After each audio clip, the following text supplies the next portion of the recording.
الشیطان الرجیم بسم اللہ الرحمن الرحیم والذی بعث فی الامیین رسولا منہم یتلو علیہم آیاتہ ویزکیہم ویعلمہم الکتاب والحکمہ وإن كانوا من قبل لفی ضلال مبین۔ صدق اللہ العظیم۔ رب اشرح لی صدری ویسر لی امری واحلل عقدۃ من لسانی یفقہوا قولی، آمین یا رب العالمین۔ تزکیہ نفس کے موضوع پر اس سے پہلے جو گفتگو ہم نے کی ہے اس میں سب سے پہلے تو ہم نے یہ معین کیا کہ نبی اکرم صلی اللہ علیہ وسلم کی سنت اور قرآن مجید کی تعلیمات کی روح سے اصل تزکیہ نفس ہے کیا، اور جو بات ہمارے سامنے آئی وہ یہ کہ در حقیقت تمام انبیاء جو آئے ہیں وہ انسانوں کی فلاح و بہبود کے لیے، آخرت کی کامیابی کے لیے آئے ہیں۔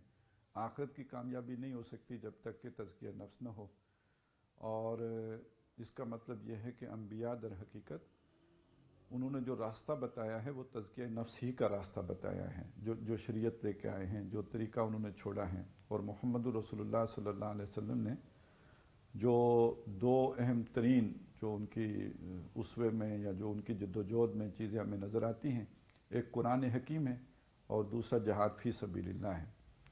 اور قرآن سے ایمان اور جہاد عمل کا دوسرا نام ہے، تو یہ ایمان اور عمل بھی وہی چیز ہے اور قرآن اور جہاد بھی وہی چیز ہے۔ تو نبی اکرم صلی اللہ علیہ وسلم کے اپنے دور میں انسانی تزکیے کا جو طریقہ تھا یا جو اس کا انہوں نے جو رائج کیا وہ یہ دو بنیادیں ہیں کہ جن پر وہ سارا تزکیہ اٹھا ہے اور ہوا ہے۔ پھر ہم نے یہ دیکھا کہ بعد کے ادوار میں یہ ممکن نہیں رہا، خاص طور پہ جب خلافت ملوکیت میں بدل گئی تو اس کے بعد اب بادشاہوں کے مقابلے میں کھڑے ہو کے دین کی ان تعلیمات کا ذکر کرنا کہ جس کے نتیجے میں نواسہ رسول کی گردن نہ بچے تو کسی اور کی کیا بچے گی۔ اور اسی میں وہ ایک ذکر یہ بھی آتا ہے نا کہ حضرت ابو ہریرہ رضی اللہ تعالیٰ عنہ تو انہوں نے یہ بات کہی کہ مجھے اللہ کے نبی صلی اللہ علیہ وسلم سے علم کے دو برتن ملے، ایک کو تو میں نے بہت عام کیا اور دوسرے کا ڈھکنا بھی نہیں کھولا۔ تو کسی نے پوچھا کہ اس کا ڈھکنا کیوں نہیں کھولا، تو جواب میں زبان سے کچھ نہیں کہا، صرف اشارہ کیا کہ گردن پھر اڑ جاتی۔ یعنی دین کی تعلیمات کا وہ حصہ کہ جو جہاد اور قتال اور ظالم اور جابر حکمرانوں کے مقابل کھڑے ہونے کی بات ہے، وہ کرنے پہ تو پھر خود مسلمان حکمران بھی معاف کرنے کے لیے تیار نہ ہوتے۔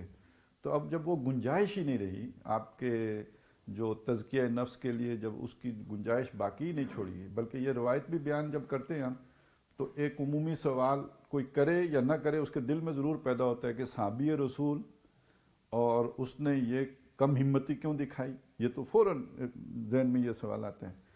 تو خیر اس کی اپنی توجیہ میں چونکہ میں نے خود اٹھا بھی دیا تو وضاحت کرنا ضروری ہو گیا ہے کہ اصل میں وہ کہنا پھر یہ چاہتے ہیں نا کہ پھر تو میں دوسرا برتن بھی نہ کھول سکتا۔ ٹھیک ہے، یعنی پھر تو یہ تو ہو جاتا ہے نا کہ میں درجہ شہادت پر جو ہے وہ فائز ہو جاتا ہے، لیکن یہ جو دوسرا برتن میں نے عام کیا ہے لوگوں تک پہنچایا پھر یہ بھی نہ پہنچا سکتا ہے، تو یہ کچھ عملی دشواریاں ہوتی ہیں۔ اور یہاں اس بات کو سمجھنا بڑا مفید ہوگا کہ جب لوگوں نے دیکھا کہ وہ والا برتن تو کھولا ہی نہیں جا سکتا، تو اب وہ مقامات کیسے حاصل کیے جائیں جو اس جہاد کے نتیجے میں حاصل ہوتے تھے، تو اس کے لیے پھر انہوں نے ایک نیا جہاد نکالا، اور وہ جہاد مع نفس ہے، اور اس کو مشکل بنایا، اور اتنا مشکل بنایا کہ جو تاکہ اس سے بھی زیادہ مشکل ہو جائے، کمپنسیٹ ہو جائے نا، تاکہ وہ جو اللہ کی راہ میں جہاد کرنے سے جو تکلیفیں آتی ہیں اور اس کے نتیجے میں تزکیہ ہوتا ہے وہ تکلیفیں کسی اور ذریعے سے آ جائیں تاکہ وہ تزکیہ ہمیں حاصل ہو جائے، کیونکہ ادھر تو وہ ممکن نہیں رہا کہ ہم اس کے لیے کوئی کھڑے ہو کے جماعت بنا کے وہ والا جہاد کر سکیں۔ تو اب جو انہوں نے اس کے لیے کیا، وہ جو بھی وہ جو کپڑے پہنتے تھے کھردرے جو جسم کو تکلیف دیں، کھانا جو کھانا ہے وہ بہت تھوڑا کھانا ہے، کوئی کہتے 4 نوالے کھاؤ، کوئی کہتا 3 نوالے کھاؤ، گوشت بالکل نہیں کھانا ہے، اور پھر یہ کہ ہر طرح کی آسائشات سے دور رہنا ہے، زمین پہ لیٹنا ہے، بستر نہیں استعمال کرنا وغیرہ وغیرہ، یہ ساری سختیاں در حقیقت یہ اس چیز کے لیے تھیں کہ اس کی کمپنسیشن ہو جائے جو ہم نہیں کر سکتے۔ تو شروع کوئی بھی شے ہوتی ہے تو اچھی نیت سے ہوتی ہے، اس میں کوئی برائی کا پہلو نہیں ہوتا ہے۔ تو یہ میں نے پچھلی دفعہ وضاحت کر دی تھی کہ پھر اصل میں تو اس میدان میں دنیا خالی نہیں تھی۔ یہ جب آپ اس مسٹری میں داخل ہوتے ہیں نا تو یہ خلا نہیں تھا کہ آپ پہلی دفعہ اس طرف آئے ہیں، یہ تو دنیا میں اس سے پہلے تھا. میں نے آپ کو کچھ یہودیوں کا بتایا کہ ان کے ہاں بھی قبالہ تھا. آپ کو پتہ ہے کہ یہ ہندوستانی جو ہے یہاں پہ بہت پہلے سے یہ روحانیت پہلے سے موجود تھی، اور یہاں تو ایسے ایسے جوگی تھے کہ کئی کئی سال جو ہے وہ مٹی کے نیچے لیٹ کے پھر زندہ نکل آتے تھے. تو روحانیت دنیا میں آج بھی جو ہے مغرب میں اسپرچولیزم کا بڑا زور ہے، کہتے ہیں جی وہاں پہ بھی بڑی روحانیت ترقی کر رہی ہے. تو یہ تو ہر دور میں یہ مسٹری رہی ہے. لہٰذا وہ چیزیں بھی گھستی چلی آئیں ان جو بھی آپ نے نئی چیزیں بنائی تھیں ان کے اندر. اور اس کو پھر ہمارے یہ بھی میں نے ذکر کیا، اور نوٹ کیجئے کہ اس کو ضرور پڑھیے گا وہ کتاب بھی جا کے. اس تناظر میں پروفیسر یوسف سلیم چشتی صاحب کی ایک بڑی کتاب ہے، اس کا ایک چیپٹر ہے جو کہیں اور شائع نہیں ہو رہا تھا. ڈاکٹر صاحب نے انجمن خدام القرآن کے تحت اس کو شائع کیا تھا کہ اسلامی تصوف میں غیر اسلامی نظریات کی آمیزش. اب وہ تصوف کا لفظ چونکہ آ گیا تو وہ ذہن میں رکھ لیجئے کہ جو اگر ہم تصوف کو تزکیے کے معنی میں لیں اور وہی مقاصد رکھیں جو قرآن مجید بیان کرتا ہے، تو پھر ہم یہ سمجھ لیں گے کہ جو محمد الرسول اللہ صلی اللہ علیہ وسلم کا جو لائے عمل تھا وہ اسلامی تصوف تھا. اور چلیں اس کے بعد اگر کچھ لوگوں نے اس سے بھی زیادہ سخت طریقہ اپنے تزکیے کا کچھ بنا لیا خلوص اور اخلاص کی بنیاد پر، تو ہم ان کو بھی الاؤنس دے دیں، روم دے دیں کہ وَرَهْبَانِيَّةً ابْتَدَعُوهَا مَا كَتَبْنَاهَا عَلَيْهِمْ فَمَا رَعَوْا حَقَّ رِعَایَتِهَا. پھر اس کی وہ رعایت نہیں کر سکے. یہ تو بعد والے نہیں کر سکے، لیکن جنہوں نے رعایت کی، جنہوں نے وہ تقاضے سارے پورے کر لیے، تو ان کے لیے کچھ الاؤنس رکھنا چاہیے. کچھ یعنی اسے چلیں ہم اسلامی تصوف 2 منٹ کے لیے اپنی روایت کے طور پر مان لیتے ہیں. تو پھر اس میں بھی تو غیر اسلامی نظریات کی آمیزش ہوئی ہے نا. اب وہ جو غیر اسلامی نظریات کی آمیزش ہوئی ہے، اس نے جو پھر نتائج نکالے ہیں نا، وہ چیزیں کہاں تک پہنچی. 3-4 صدیوں کے بعد جو خیالات اب مسلمانوں میں آ گئے، تو وہ اس کے لیے میں ایک مستند حوالے لے کے آئے. ویسے تو بہت کچھ ہے، آپ اگر وہ مختلف کتابیں پڑھیں اس سے بھی پتہ چلے گا. موٹی سی وہ تلبیس ابلیس ہی پڑھ لیں نا، اس سے بھی سمجھ آ جائے گی کہ جو گمراہ فرقے ہیں ان کے عقائد کیا تھے. ان میں سے 1-2 کو چھوڑ کے باقی سارے متصوفانہ سوچی سے گمراہ ہوئے فرقے تھے. وہ کوئی کہیں وحدت الوجود نے بگڑی ہوئی شکل اختیار کر لی، تو کہیں کوئی اور تصور ایسا اونچ نیچ ہو گیا، کہیں تقدیر کا مسئلہ ٹیڑھا ہو گیا، تو کہیں اختیار کا مسئلہ اونچا ہو گیا ہے. یہ سارے مسائل وہ پیدا کردہ اسی وہ غیر اسلامی نظریات کی آمیزش کی وجہ سے پیدا ہوئے. تو میں ان ساری چیزوں کو چھوڑ کر جو وہ گمراہ فرقوں کی تھیں، اور وہ جن کو ہم سمجھتے ہیں کہ جی یہ تو بالکل ہی ہماری روایت ہے، اس پر جو کچھ تبصرے کیے ہیں مولانا امین احسن اصلاحی نے. آپ جانتے ہیں وہ ایک بہت جید عالم دین، بڑے محقق، اور وہ کوئی ہلکی بات کرنے والے آدمی نہیں. بڑی تحقیق اور بڑی جو ہے نا جستجو کے بعد چھان پھٹک کر کے تو وہ اپنے یعنی ایک اسکالر آدمی ہیں. اور وہ اسکالر ایسے نہیں کہ جن کو تمغہ دیا گیا ہو یا جن کو بس ایک رتبہ دیا گیا ہو. وہ فی الواقع اپنی ذات میں ایک بہت بڑے محقق انسان تھے، بہت بڑے عالم. تو ان کی یہ بڑی اہم کتاب ہے تزکیہ نفس کے موضوع کے اوپر. یہ تقریباً ہم نے تو بہت تھوڑا حصہ کور کیا ہے، اس پہ زیادہ کلام ہے جو انہوں نے کیا ہے. اور اس کتاب کی ایک اہمیت یہ بھی ہے کہ اگر آپ اسے پڑھیں گے تو آپ کو اندازہ ہوگا کہ خود ڈاکٹر صاحب کی میرا خیال ہے کم از کم 4 کتابیں ایسی ہیں جو اس سے ماخوذ ہیں. یہ نبی اکرم صلی اللہ علیہ وسلم سے تعلق کی بنیادیں، اسی طرح نبی اکرم صلی اللہ علیہ وسلم کا مقصد بعثت، اور یہ آپ کو اسی سے ماخوذ معلوم ہوں گی کہ بالکل اسی سے نکلی ہوئی کتاب. یہ سلوک محمدی جو ڈاکٹر صاحب بیان کرتے ہیں، یہ بھی سارے کا سارا اسی پہ. کچھ چیزوں میں ڈاکٹر صاحب کو ان سے اختلاف رہا ہے، تو باقی یہ ہے کہ یہ تو ساری ڈاکٹر صاحب نے وہ چیزیں جو ہیں اسی کتاب سے نکلی ہوئی ہیں، اسی سے ماخوذ ہیں. تو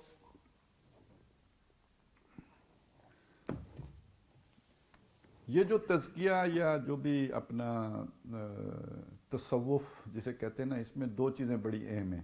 اور ان میں جسے ہمارے ہاں احسان جو ہے نا، تزکیے کو جب بھی ہم خاص طور پہ تصوف کو بیان کرتے ہیں تو قرآن کی اصطلاح اس کے لیے ہمیں ایک ہی ملتی ہے، اور وہ احسان کی اصطلاح ہے. یعنی اس سارے تصور کو واضح کرنے کے لیے وہ احسان کی اصطلاح قرآن و حدیث میں وہ آئی ہوئی ہے. احسان کو جب ہم دیکھتے ہیں تو نبی اکرم صلی اللہ علیہ وسلم نے اسے خود ڈیفائن کیا ہوا ہے، اور وہ ڈیفینیشن اس کی یہ ہے کہ اللہ کی بندگی تم اس طرح کرو، یا اللہ کے لیے عمل اس طرح کرو گویا کہ اسے دیکھ رہے ہو. اور اگر یہ کیفیت تمہیں حاصل نہیں کہ تم اسے دیکھ رہے ہو، تو یہ کیفیت تو تمہاری ہو ہی جائے کہ وہ تمہیں دیکھ رہا ہے. تو اس کا نتیجہ یہ نکلے گا کہ گویا تم درجہ احسان پر فائز ہو گئے ہو۔ جو مجھے اس کا مفہوم سمجھ میں آیا وہ بہت سادہ سا ہے، گویا کہ تم اسے دیکھ رہے ہو، یہ مطلب نہیں ہے کہ تم اسے دیکھ رہے ہو، یعنی یہ مغالطہ کسی کو نہ ہو کہ تم اسے دیکھ رہے ہو، یا یہ مغالطہ بھی نہ ہو کہ جیسے ہم ایک دوسرے کو دیکھتے ہیں اس طرح وہ ہمیں دیکھ رہا ہے۔ گویا تم اسے دیکھ رہے ہو کا مطلب یہ ہے کہ جب کسی کے سامنے جس کے لیے عمل کیا جا رہا ہو وہ اس کے سامنے ہو تو اس عمل کے اندر نکھار آ جاتا ہے، حسن آ جاتا ہے، خوبی آ جاتی ہے، وہ عمل اپنی پوری توجہ کے ساتھ کیا جاتا ہے کیونکہ جس کے لیے کیا جا رہا ہے وہ سر پہ کھڑا دیکھ رہا ہے۔ تو یہاں پہ جو مثال دی گئی ہے وہ یہ نہیں، اس کا یہ مطلب نہیں ہے کہ تم اللہ کو دیکھ رہے ہو، اس کا مطلب یہ ہے کہ گویا کہ تم اللہ کو دیکھ رہے ہو کہ اس طرح سے تمہارے عمل کے اندر حسن پیدا ہو جائے گا۔ تو یہ کوئی ارتکاز کی بات نہیں ہے، کنسنٹریشن کی بات نہیں ہے، ارتکاز توجہ کی بات نہیں ہے، یہ اگر ارتکاز ہے تو عمل پر فوکس کرنے کا ارتکاز ہے تاکہ تمہارے عمل کے اندر حسن آ جائے، خوبی آ جائے، بہتری آ جائے، احسان حسن سے ہے تاکہ تمہارا عمل حسین ہو جائے۔ لیکن یہ کہ بہرحال جب اس کو آپ نے طرح طرح کے معنی دینے ہیں اور واقعی دیکھنے کی کوشش کرنی ہے تو پھر دیکھنے کے لیے تو وسائل چاہیے، اسباب چاہیے، تو اس میں دو چیزیں بڑی اہم ہو جاتی ہیں۔ ایک ہے علم، ظاہرہ علم کا دیکھنے کا، دیکھ کر آپ کو کیا حاصل ہوتا ہے؟ علم حاصل ہوتا ہے نا، ہم ایک دوسرے کو دیکھ رہے ہیں تو ایک دوسرے کا علم حاصل ہو رہا ہے، اور دوسری معرفت حاصل ہوتی ہے، پہچان حاصل ہوتی ہے، جانکاری حاصل ہوتی ہے، تو وہ علم ہی کی دوسری صورت جو ہے وہ معرفت ہے، پہچان ہے۔ تو یہ علم اور معرفت دو الفاظ ہیں کہ جو گویا احسان کے ساتھ پھر جڑ جاتے ہیں جب آپ نے دیکھنے کے معنی وہ فی الواقع دیکھنے لے لیے۔ اب یہ کتاب جو ہے تزکیہ نفس، اس کے صفحہ نمبر 68 میں وہ لکھتے ہیں مولانا امین حسن اصلاحی کہ صوفیوں کے نزدیک علم اور معرفت کی حقیقت کیا ہے۔ یہ جو دو الفاظ میں نے آپ کو بتائے، ہم بھی جائیں علم، ایک جب لفظ بولتے ہیں علم تو قرآن و سنت سے تو معلوم ہوتا ہے دو قسم کے علم ہیں، ایک علم الابدان ہے اور ایک علم الادیان ہے، ایک دین کا علم ہے اور ایک اشیاء کا علم ہے، دنیا جو اس سے سائنس بھی ہے اور پھر وہ اس کی کئی شاخیں ہیں، اور اسی طرح دین کے علم کی بھی کئی شاخیں ہیں، لیکن بنیادی تقسیم میں دو ہی ہیں، العلم و علمان، علم الابدان و علم الادیان، علم دو ہیں، ایک علم الابدان ہے اور ایک علم الادیان ہے، دین کا علم ہے۔ لیکن صوفیاء کے ہاں علم کے کیا معنی ہیں اور معرفت کے کیا معنی ہیں؟ کہتے ہیں کہ صوفیوں کے نزدیک علم اور معرفت کے جو مدارج ہیں، یعنی علم اور معرفت کے مدارج ہیں، اور جس علم کو وہ علم اور جس معرفت کو وہ معرفت کہتے ہیں، ہم یہاں مختصراً اس کی وضاحت کریں گے تاکہ یہ معلوم ہو سکے کہ دوسروں کے معیار علم و معرفت اور ان کے معیار علم و معرفت میں کیا فرق ہے، اور اس علم و معرفت کے حاصل کرنے کے ان کے ہاں ذرائع کیا ہیں۔ یہ بہت ہی اہم ہے، یہ ایک ہی سمجھنے سے ساری بات سمجھ میں آ جاتی ہے۔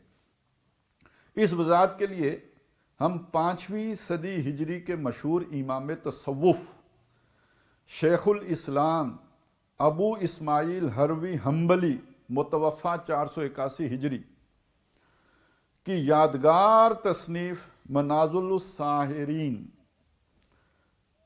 سے پہلے علم کی حقیقت اور اس کے مختلف مدارج کی تفصیل پیش کرتے ہیں۔ یعنی یہ وہ اپنے پاس سے کچھ نہیں کہہ رہے، جو اہل تصوف کی بڑی مستند، ان کے بہت ہی ایک پائے کے شیخ کی جو کتاب ہے اس کے حوالے سے یہ بات کہہ رہے ہیں۔ اس کے بعد ہم معرفت کی حقیقت اور اس کے مراتب پر ان کی رائے نقل کریں گے۔ پہلے علم کی حقیقت سمجھ لیجئے، ان کی نظر میں کیا ہے۔ شیخ الاسلام نے علم کو 3 درجوں میں تقسیم کیا ہے۔ آپ کو یاد ہوگا ڈاکٹر صاحب کی بھی علم کی حقیقت کے اوپر ایک پوری تقریر ہے، وہ باقاعدہ کتابی صورت میں تو شائع نہیں ہوئی لیکن وہ تقریباً 2-2.5 گھنٹے کا ایک ان کا خطاب ہے، علم کی حقیقت۔ تو شیخ الاسلام جو ابو اسماعیل جو ہیں ہروی حنبلی، ان کے ہاں بھی علم کی ایک حقیقت ہے، وہ کیا ہے؟ شیخ الاسلام نے علم کو 3 درجوں میں تقسیم کیا ہے۔ نمبر 1، وہ بدیہی علم جو آدمی کے حس و مشاہدے میں آتا ہے، حواس 5 سے حاصل ہونے والا علم، یا جس کی بنیاد قابل اعتماد نقل و درایت پر ہے۔ یہ کون سا علم ہوتا ہے؟ یہ علم دین ہے۔ نقل و درایت پر جس علم کی بنیاد ہے وہ کون سا علم ہوتا ہے؟ علم دین ہے۔ جو سابق تجربات کی صحت پر مبنی ہے۔ تو معلوم ہوا کہ انہوں نے علم کا جو پہلا درجہ بیان کیا اس میں وہ دونوں علم آ گئے جو میں اور آپ جن سے واقف ہیں، علم الابدان بھی آ گیا اور علم الادیان بھی آ گیا۔ یہ پہلا درجہ علم کا۔ تو بات یہاں ختم نہیں ہوئی، اگلا درجہ سنیں۔ نمبر 2، وہ علم خفی، خفی چھپا ہوا، پوشیدہ، خفیہ اسی سے بنا ہے نا، علم خفی جو پاکیزہ جسموں کی روحوں کے اندر نشو و نما پاتا ہے، جو پاکیزہ جسموں کی روحوں کے اندر نشو و نما پاتا ہے، جو بے ریا ریاضت کے پانی سے سیرابی حاصل کرتا ہے۔ ریاضت بھی ہو، بے ریا بھی ہو، بے ریا ریاضت کے پانی سے سیرابی حاصل کرتا ہے۔ یہ شریعت ریاضت نہیں ہے، یہ ذہن میں رکھیے گا، شریعت ریاضت نہیں ہے۔ ریاضت تو ریاض، یہ جو ریاض ہوتا ہے نا، ایک بتکلف اتنی مشقت اٹھائی جائے، مشق کی جائے کہ وہ شے گویا آپ کی عادت بن جائے۔ یہ جو موسیقار ہوتے ہیں نا وہ ریاضت کرتے ہیں نا، اور ریاض جب نہیں ہو تو پھر گانا نہیں گایا جاتا ہے نا، پہلے اچھا خاصا وہ جو ہی کرتے رہتے ہیں، تو پھر یہ ریاض ہے ان کا۔ تو یہ ایک ریاض کی عمل، ریاضت وہ ہے۔ تو ریاضت ایسی کہ وہ ہو بھی بے ریا، ہو بھی ریاضت ہو، یعنی بڑا اس کے اندر مشقت اور تکلیف اور وہ سارا پہلو شامل ہو، اس کے پانی سے سیرابی حاصل کرتا ہے۔ جو بلند ہمت اشخاص انفاس صادقہ کے اندر خلوت کے اوقات اور دنیا کے ہنگاموں سے ناآشنا کانوں میں ظاہر ہوتا ہے۔ جس کا مطلب یہ ہے کہ آپ نے دنیا کے ہنگاموں میں کوئی حصہ لے لیا، آپ کے کانوں میں کوئی دنیا کی بات آ گئی، تو اب وہ نفس پاک نہیں رہا۔ تو جب نفس پاک نہیں رہا تو اس کے اندر وہ علم آ ہی نہیں سکتا۔ اس علم کے آنے کے لیے نفس کو پاک ہونا چاہیے، اور پاکی کی شان کیا ہونی چاہیے؟ دوبارہ دیکھ لیں، بے ریا ریاضت ہو، بلند ہمت اشخاص انفاس صادقہ اور خلوت کے اوقات اور دنیا کے ہنگاموں سے ناآشنا کانوں میں ظاہر ہوتا ہے۔ اس کے لیے آپ سوچئے، جنگل کے علاوہ کوئی جگہ خانقاہ کا جو تصور ہے، جو یعنی اب تو خیر وہ خانقاہوں کا تصور بھی کچھ اور سے اور ہو گیا ہے، لیکن یہ کہ یہ چیز پیدا کرنے کے لیے جس طرح کی خانقاہ چاہیے، جہاں وہ کیا ہے، چلو چلیے دنیا دے اس نکرے دے تھے بندہ نہ بندے دی ذات ہوئے، یعنی اس کے علاوہ تو پھر یہ نہیں ہو سکتا ہے نا۔ اچھا، لیکن یہ ابھی دوسرا درجہ ہے۔ تیسرا، وہ علم لدنی، یہ لدنی علم پتہ ہے نا، اس کو وہ جوڑتے ہیں قرآن مجید میں، اس کا ذکر آیا ہے سورہ کاف میں۔ وہ جب حضرت موسیٰ علیہ السلام گئے تھے کسی صاحب سے ملنے کے لیے، اور وہ جب وہاں پہ ملے تو وہ کون تھا، وہ جس کا اس کا ذکر آتا ہے، آتیناہ من لدنا علما، جس کو ہم نے اپنے پاس سے علم دیا ہوا تھا۔ یہ من لدنا، اللہ کہتے ہیں ہم نے اپنے پاس سے جو اس کو علم دیا ہوا تھا۔ یہ اس کی جو وہ تشریح کرتے ہیں کہ جناب، ویسے تو جو مفسرین نے تشریح کی ہے وہ یہ ہے کہ ایسا علم جو اسباب سے کے ذریعے نہ سیکھا گیا ہو، یعنی ہم سیکھتے ہیں الف با تا سا، تو ظاہر تختی لکھیں گے، یا آج کل وہ کاپی لکھتے ہیں بچے، پھر ان کو آتا ہے اے بی سی، یہ وہ، تو کافی کتنی مشقت کر کر کر کر کر کے وہ علم آتا ہے۔ وہ ویسے تو کہتے ہیں جی ہم نے مدارس میں 10 سال لگائیں، تو یہ دنیا والے کو بھی تو 18 سال لگانے پڑتے ہیں، جب جا کے اس کے پاس ہاتھ میں کوئی ماسٹر ڈگری آتی ہے، وغیرہ وہ بھی نہیں آتی۔ تو یہ علم وہ ہے کہ جو ہم اسباب کی سطح پہ سیکھتے ہیں۔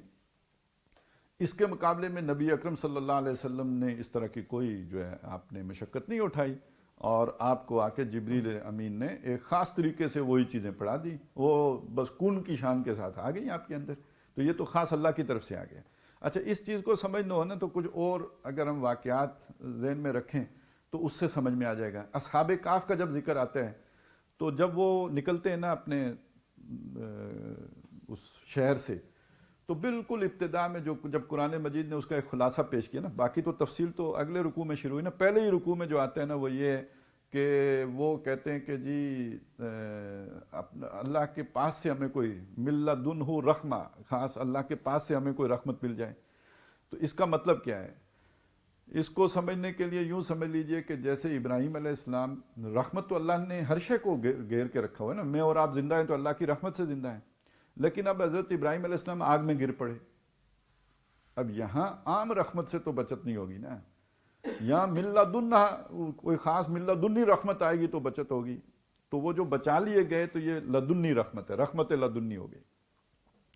اسی طرح آتا ہے کہ جو حضرت سورہ مریم میں جو حضرت زکریا نے دعا مانگی تھی کہ، اور اس میں انہوں نے کہا تھا کہ جی میں تو سوکھ گیا ہوں، بیوی میری بانجھ ہے، وہ پہلے سے جوانی ہی سے بانجھ ہے، تو مجھے اپنے پاس سے بیٹا عطا فرمایا، من لدن کا، اپنے پاس سے، تو یہ اب یہاں مطلب کیا ہوا، وہی اسباب سے ماورا، اسباب تو میاں بیوی سے آتے ہیں، یہاں تو دونوں فارغ ہیں اس کام سے، لہذا خاص اپنے کسی خاص سبب سے وہ بیٹا عطا کر دے۔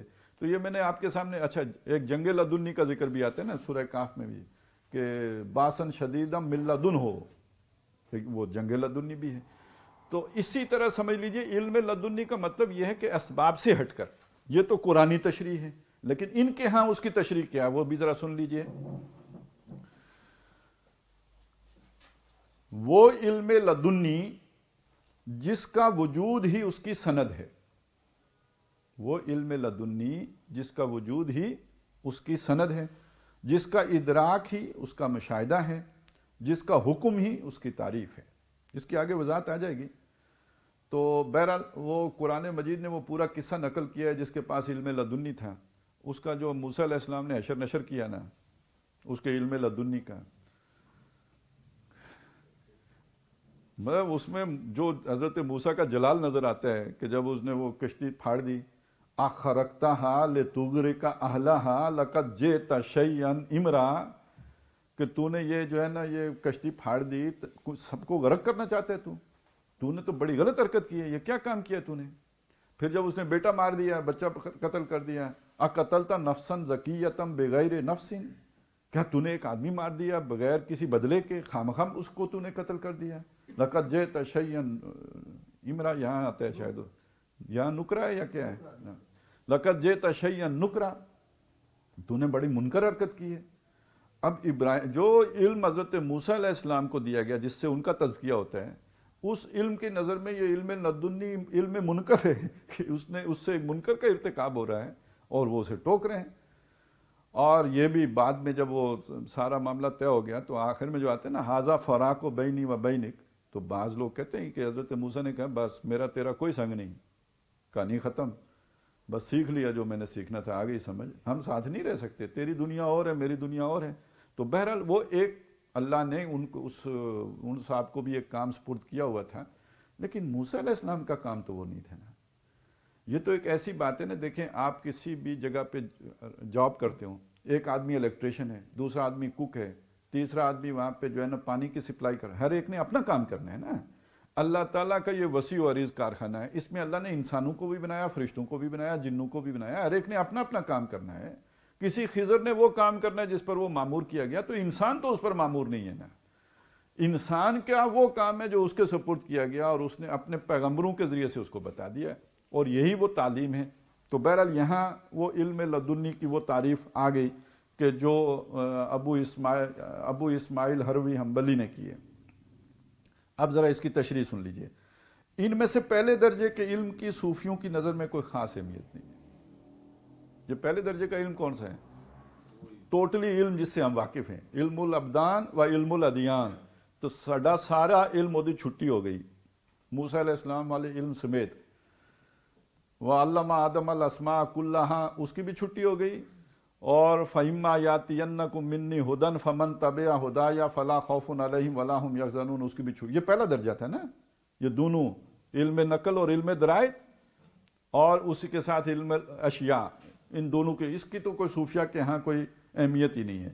چنانچہ شیخ الاسلام نے بھی اس کا ذکر بالکل ابتدائی درجے کی چیز کی حیثیت سے کیا ہے، ابتدائی درجے کی چیز کی حیثیت، بچے نے الف بے تے سے سیکھا ہے، اور ایک لفظ بھی اس کے متعلق ایسا نہیں لکھا جس سے ذرا بھی اس کی اہمیت محسوس ہوتی ہو۔ حالانکہ علم شریعت بھی ان حضرات کے نزدیک اسی درجہ میں داخل ہے یعنی ان حضرات کے نظر علم شریعت بھی اسی درجے میں داخل ہے، اس لیے کہ وہی علم ہے جس کی بنیاد قابل اعتماد نقل و درائد پر ہے۔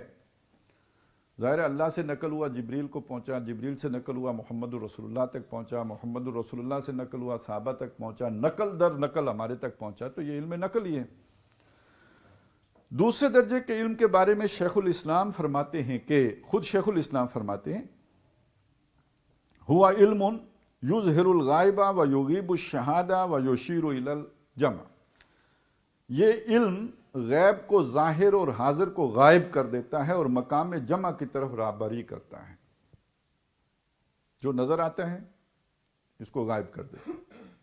ذرا سوچئے گا، یہ کوئی مطلب شاعر کی یاوہ گوئی نہیں ہے، یہ صوفی کا کلام ہے، معرفت والے صوفی کا کلام ہے۔ لہذا یہ الفاظ جو ہے نا کچے پکے الفاظ نہیں ہیں، بڑے پکے ٹھکے الفاظ ہیں، اور ان کے معنی سمجھنے کی کوشش کیجیے۔ یہ علم غیب کو ظاہر کر دیتا ہے۔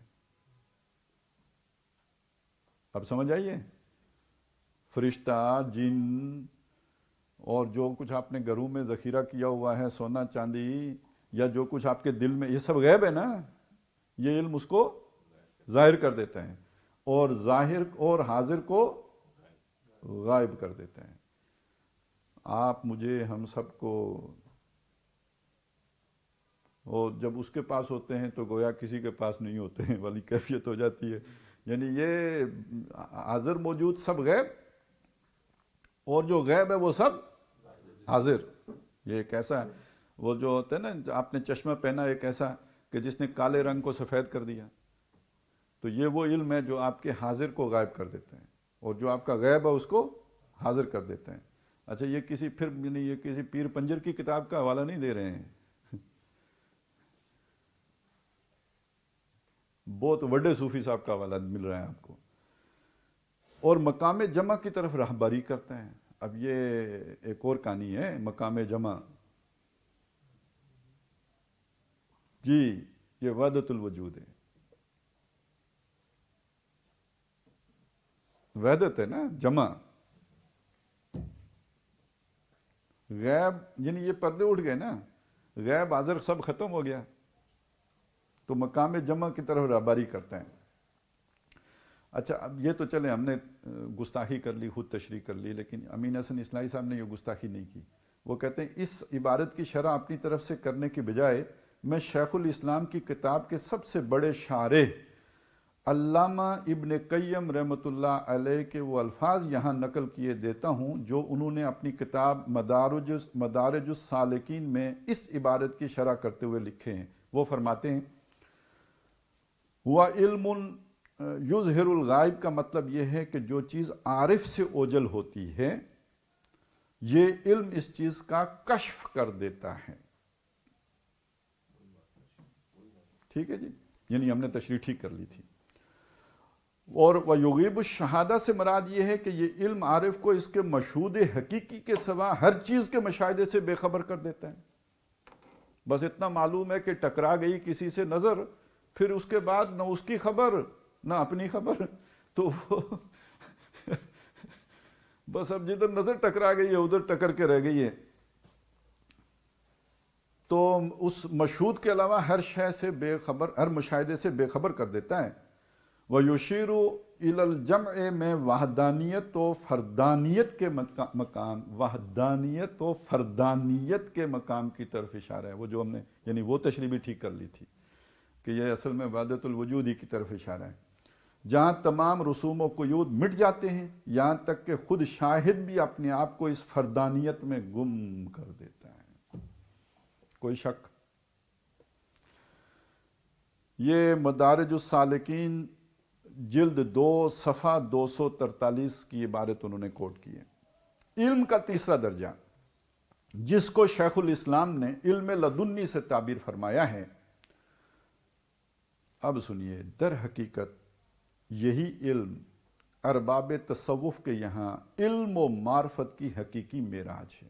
یہ دوسرا علم بھی وہ چیز نہیں ہے، اصل میں تو جہاں پہنچنا ہے وہ تیسرا علم ہے، اور وہ علم ہے علم لدنی۔ چنانچہ شیخ الاسلام نے اس کی شان میں یہاں تک فرما دیا ہے کہ، یعنی اس علم کی شان میں یہ بھی فرمایا ہے کہ لیسا بینہ و بینہ و بین الغیب حجابن، اس اور حجاب کے غیب اور اس کے درمیان، یعنی علم لدنی پہ پہنچ گئے تو غیب اور اس میں کوئی حجاب نہیں رہا. آپ ایک ایسی جگہ پہ پہنچ گئے کہ گویا سب مشہود ہو گیا، غیب کچھ بھی نہیں رہا. علم لدنی اور غیب کے درمیان سرے سے کوئی پردہ حائل ہی نہیں رہ جاتا. اس کی تعریف میں بھی شیخ الاسلام نے جو فکر ارشاد فرمائے ہیں، ان کی وضاحت بھی میں اپنی طرف سے کرنے کے بجائے بہتر سمجھتا ہوں کہ ان کی تفسیر میں جو کچھ علامہ ابن قیم رحمۃ اللہ علیہ نے لکھا ہے اس کو یہاں درج کر دوں. علامہ ابن قیم فرماتے ہیں اس کا وجود ہی اس کی سند ہے، کا مطلب یہ ہے کہ جس طرح اس کے علاوہ جو علم ہے، یعنی یہ اشارہ صرف علم شریعت کی طرف ہے، اس کے علاوہ جو علم ہے، یعنی اس علم لدنی کے علاوہ جو علم ہے وہ کیا ہو سکتا ہے؟ علم الاسماء بھی ہو سکتا ہے اور علم شریعت بھی ہو سکتا ہے.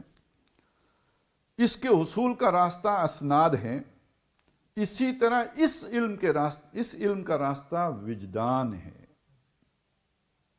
وہ تو سند سے معلوم ہوتا ہے نا، اور یہ کس سے معلوم ہوگا؟ وجدان سے معلوم ہوگا.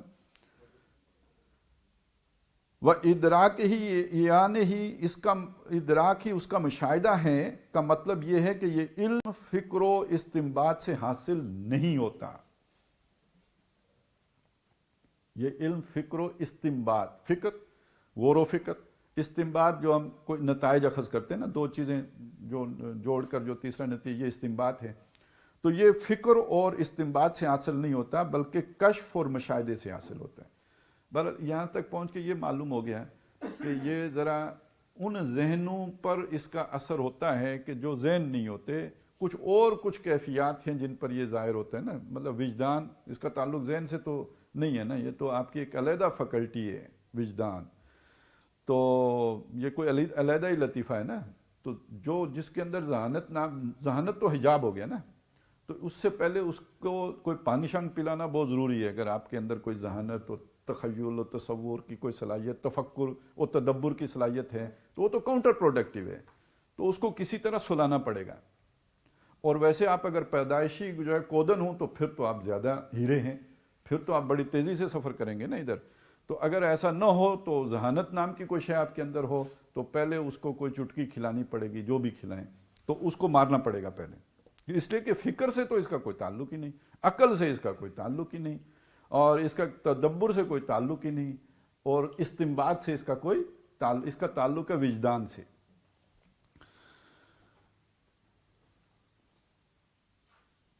اور کشف و مشاہدے سے حاصل ہوتے ہیں. اور جس کا حکم ہی اس کی تعریف ہے، اس کا مطلب یہ ہے کہ وہ آپ اپنی دلیل ہے. اس کو کسی معیار پر پرکھ کر نہیں جانچا جا سکتا، وہ اپنی دلیل آپ ہے. اس کی دلیل کہیں اور سے نہیں لانی پڑتی، وہ خود دلیل اور خود مدلول ہے. اب مجھے علم لدنی سے ایک شے حاصل ہوئی ہے، انا الحق. آپ کہیں قرآن کے خلاف ہے، تو لدنی کے مقابلے میں قرآن کیا چیز ہے؟ پاس رکھیں آپ. باقی مجھے پھانسی دے دیتے ہیں تو جاہل لوگوں سے لوگ پہلے بھی پھانسی پاتے رہے ہیں، تو ایک اور بندہ علم لدنی کا حامل اگر پھندے پہ جھول گیا تو کیا فرق پڑے گا؟ یہ خود دلیل اور خود مدلول ہے. یہی وجہ ہے کہ اس کے درمیان اور غیب کے درمیان کوئی حجاب نہیں رہ جاتا، بخلاف علم کی دوسری اقسام کے کہ ان کے درمیان اور غیب کے درمیان پردہ حائل رہتا ہے. صوفیوں کے نزدیک اس سے مراد ایک نور ہے جو مشہور حقیقی کی طرف سے عارف کی طرف آتا ہے، اور اس کے حواس کے تمام قوتوں اور ان کے افعال کو مٹا کر، دیکھیں حواس کی تمام قوتوں اور ان کے افعال کو، یعنی آنکھ کان ان کے جو فعل ہیں سننے اور دیکھنے کے، ان کو مٹا کر عارف کے اندر خود ان کی جگہ لے لیتا ہے، اور آنکھ پیدا ہو جاتی ہے، اور کان پیدا ہو جاتے ہیں، اور ناک پیدا ہو جاتی ہے، ایک بالکل یعنی بدلا ہوا بندہ سامنے آ جاتا ہے. پھر وہ مشہود حقیقی کو اس نور کے ذریعے سے دیکھنے لگتا ہے، اور اس نور کے ظہور کے بعد مشہود حقیقی کے سوا عارف کی نظر میں سب کچھ فنا ہو جاتا ہے. یہ بھی مدارج السالکین میں ابن قیم کی یہ تشریح ہے جو میں نے آپ کو پڑھ کے سنائی ہے، اس حوالے کی۔ شیخ الاسلام کی اس پوری بحث پر ایک نظر دوبارہ ڈال کر وہ نتائج سامنے رکھ لیجئے جو اس سے نکلتے ہیں۔ جب اصلاحی صاحب سارے نتائج نکال کے ہمارے سامنے رکھ رہے ہیں، سب سے پہلی چیز جو سامنے آتی ہے کہ معرفت کے نقطہ نظر سے صوفیاء کرام کے نزدیک علم شریعت کی کوئی خاص اہمیت نہیں ہے۔ معرفت کے معاملے میں علم شریعت کی کوئی خاص اہمیت نہیں ہے۔ علم شریعت جس کی بنیاد نقل و درایت پر ہے، ان کے نزدیک بالکل ابتدائی درجے کی چیز ہے۔ معرفت کے نقطہ نظر سے جس علم کی اہمیت ہے وہ علم خفی ہے یا علم لدنی ہے۔ علم خفی ذہن میں رکھیے، پاک نفوس میں اترتا ہے جو دنیا سے کٹ چکے ہوں، اور یہ لدنی تو خیر اس سے بھی اگلی بات ہے۔ دو، علم خفی اور علم لدنی کو جس طرح نقل و درایت سے کوئی تعلق نہیں ہے، اسی طرح عقل و استدلال اور فکر و استنباط سے بھی اس کا کوئی تعلق نہیں ہے۔ وہ جو دونوں علوم معلوم ہے ہمیں، ان دونوں سے اس علم لدنی اور علم خفی کا کوئی تعلق نہیں ہے۔ یہ تمام تر وجدان، کشف اور مشاہدے پر مبنی ہوتے ہیں۔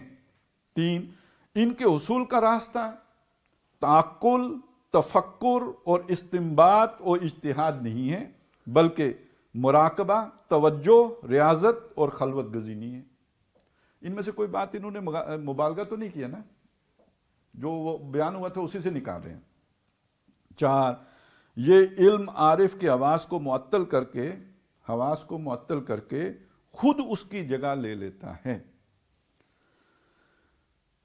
اور عارف کو تمام دنیا و مافیا سے بے خبر کر کے مشہود حقیقی کے اندر گم کر دیتا ہے۔ یہ علم غیب کے تمام پردے اٹھا دیتا ہے اور عارف تمام حقائق کا گویا برائے العین مشاہدہ کرنے لگتا ہے۔ بے ساختہ کچھ تبصرہ خود بھی کرنے کو دل کرتا ہے، لیکن کیا کروں؟ مجھے یہاں پہ یاد آ رہا ہے کہ استحوذ علیہم الشیطان فانساہم ذکر اللہ، شیطان پوری طرح آواز پہ چھا جاتا ہے، اللہ کی یاد سے بھی بیگانہ کر دیتا ہے، پھر وہ یاد ہی نہیں رہتی، اس کی اصل معرفت ذہنوں سے اوجھل ہو جاتی ہے۔ اس بحث پر تنقید کرنے سے پہلے ہم چاہتے ہیں کہ معرفت کی حقیقت اور اس کے مدارج پر شیخ الاسلام نے جو کچھ، اب ذرا یہ علم کی حقیقت تو سمجھ آ گئی نا، اب ذرا معرفت کی حقیقت بھی سمجھ لیں۔ شیخ الاسلام نے جو کچھ لکھا ہے اس کو بھی مختصراً ناظرین کے سامنے رکھ دیں تاکہ یہ بھی واضح ہو جائے کہ معرفت کا معیار صوفیاء کرام کے نزدیک کیا ہے۔ دیکھیں ہم تو مطلب عامی لوگ ہیں نا، ہمارے لیے کیا ہے جی، آمنت باللہ کما ہوا باسمائہ و صفاتہ، ہمارا تو یہی معیار ہے نا، جیسے وہ اپنے اسماء و صفات سے ظاہر ہے، ہم اسے اتنا ہی جانتے ہیں، یہی جان سکتے ہیں، اور ہم اس پر اس درجے میں ایمان لائے ہیں۔ تو صوفیاء کے ہاں معرفت کی حقیقت کیا ہے پہلے سمجھ لیجئے۔ سب سے پہلے شیخ الاسلام نے معرفت کی تعریف یہ فرمائی، اب سنیے گا، المعرفت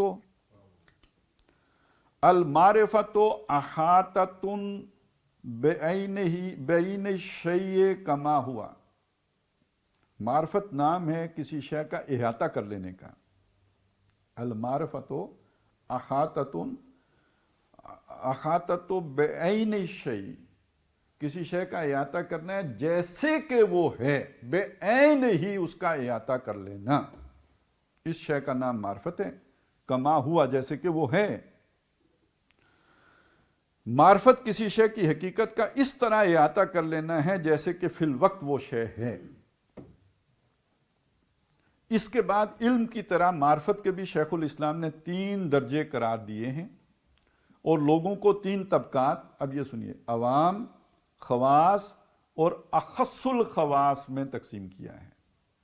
لوگ 3 طبقہ، عوام، خواص اور اخص الخواص میں تقسیم کیا ہے۔ معرفت کا ابتدائی درجہ یہ ہے کہ خدا کی جن صفات اور کرشموں کا مظاہرہ اس کی مخلوقات و مصنوعات میں ہو رہا ہے اور جن کا بیان نبیوں اور رسولوں کے ذریعے سے ہوا ہے، ان کی معرفت حاصل ہو، یہ معرفت عوام کی معرفت ہے۔ ان فی خلق السماوات والارض واختلاف اللیل والنہار، یہ جو تفکر و تدبر اور پھر یہ کہ آیات پر غور و فکر کر کے جو آپ کو معرفت حاصل ہوتی ہے، یہ معرفت کس کی ہے؟ یہ اولو الالباب جنہیں قرآن کہتا ہے، یہ صوفیاء کے نزدیک کون ہوتے ہیں؟ عوام ہوتے ہیں۔ اولو الالباب صوفیاء کے نظر میں عوام ہوتے ہیں۔ اب آگے چلیں۔ معرفت کا دوسرا درجہ یہ ہے کہ خدا کی ذات کی معرفت حاصل ہو، اس طرح کہ ذات اور صفات کے درمیان کوئی تفریق نہ واقع ہو، یہ خواص کی معرفت ہے۔ وہ مسئلہ وہ فرق سمجھ آ گئی نا کہ خدا کی ذات اور اس کی صفات میں کوئی تفریق باقی بے عین ذات ہو جائیں وہ. معرفت کا تیسرا درجہ یہ ہے کہ خدا خود اپنی معرفت کا نور عارف پر ڈال دے. خدا خود اپنی معرفت کا نور عارف پر ڈال دے اور عارف کی معرفت اس نور میں گم ہو جائے. اس معرفت تک نہ استدلال کی رسائی ہے، نہ اس تک کسی دلیل کی رہنمائی ہے، نہ یہاں تک کسی وسیلہ کی پہنچ ہے. دل کا مشاہدہ، علم کے حدود و قیود سے آزادی اور مقام جمع کا مطالعہ اس کی خصوصیات ہیں. یہ اخص الخواص کی معرفت ہے، اخص الخواص کی معرفت ہے. اب اس بحث کا جو خلاصہ نکلتا ہے اس کو بھی پیش نظر رکھ لیجئے. معرفت کی یہ پوری بحث منازل السائرین سے ماخوذ ہے. معرفت کی تعریف یہ ہے کہ کسی شے کی اصل حقیقت کا جیسی کہ وہ فی الواقع ہے احاطہ کر لیا جائے. خدا کی صفات اور اس کے افعال کی معرفت جس کا ذریعہ انبیاء ہیں، یہ ابتدائی درجے کی معرفت ہے. معرفت کا اونچا درجہ در حقیقت معرفت ذات کا درجہ ہے. تو اب معرفت ذات کون سی والی؟ جیسی وہ ہے اس طرح اس کا کیا کر لینا؟ احاطہ کر لینا. تو واقعی عقل کو تو اتار کے مطلب یہ سافٹ ویئر پورا نیا انسٹال کرنا پڑے گا. یہ جو اللہ نے جو پروگرامنگ کر کے بھیجی ہے اس میں تو یہ کہیں فٹ نہیں ہوتا ہے.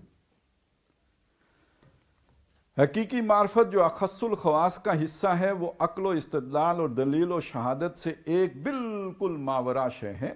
یہ معرفت جن کو حاصل ہو جاتی ہے وہ حقائق کو دلیل سے معلوم کرنے کی بجائے ان کا مشاہدہ کر لیتے ہیں. اتنے لمبے جناب آپ یہ دست رومی پردہ مخمل گرفت اور بو علی اندر غبار ناکا گم، تو اتنے لمبے چکروں میں مت پڑیں کہ جناب وہاں معرفت تک پہنچنے کے لیے جناب آپ یہ عقل اور منطق کے گھوڑے دوڑاتے رہیں اور غبار ناکا میں گم ہو جائیں. وہ تو سیدھا گیا جناب پردہ مخمل گرفت. وہ علم کے حدود و قیود سے بالا تر اور خود مشہود حقیقی کے اندر گم ہو جاتے ہیں. اتھے رکھ.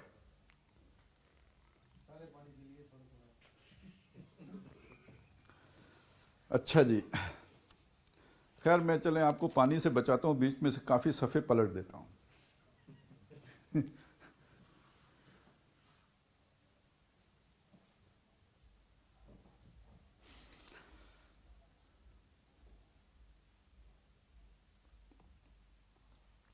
معرفت کی اس تعریف کے بعد اب یہ تنقید ہے ان کی، مولانا امین حسن اصلاحی کی تنقید میں آپ کو سنا دوں بس تھوڑی سی، تو پھر ہم آگے نکلتے ہیں.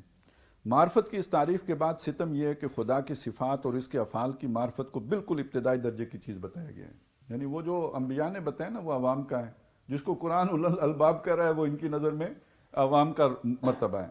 معرفت کا دوسرا درجہ جو خاص کا ہے ان حضرات کے نزدیک معرفت ذات سے شروع ہوتا ہے. حالانکہ انسان خدا کی ذات کی کما حق و معرفت تو درکنار اس کا سرے سے کوئی تصور بھی نہیں کر سکتا.